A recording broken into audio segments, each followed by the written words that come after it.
రంగారెడ్డి జిల్లా షాద్నగర్ నియోజకవర్గం కొందుర్గు మండలంలోని కాసులాబాదు గ్రామంలో శ్రీ రాజమరి ఆంజనేయ స్వామి దేవాలయంలో ఆకు పూజ, హోమం ప్రత్యేక పూజలు నిర్వహించారు. భక్తి శ్రద్ధలతో భజన బృందం భక్తి గీతాలతో ఘనంగా నిర్వహించారు. ధూప దీప నైవేద్యాలతో స్వామివారికి ప్రత్యేక పూజలు చేశారు. అనంతరం స్వామివారి దేవాలయం చుట్టూ ఎడ్ల బండ్లు ఊరేగింపును ఘనంగా నిర్వహించారు.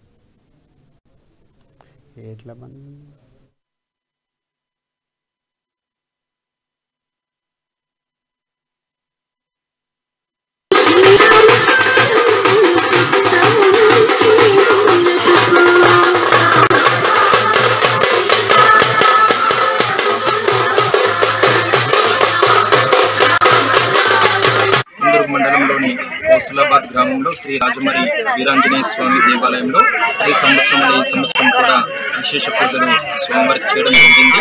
ఇటువంటి పూజలు ముందుండి అందరూ కూడా పాల్గొని దిగ్విజయంగా పూర్తి చేశారు. ఇటువంటి కార్యక్రమంలో సాయంత్రం పూట ఎడ్లబండతో కూడా స్వామివారి చుట్టూ తిరిగి ఈ గ్రామస్తులు కూడా పెద్ద విశేషంగా ఇటువంటి పూజా కార్యక్రమాలు జరుగుతాయి కాబట్టి భక్తులందరూ కూడా పెద్ద సంఖ్యలో పాల్గొని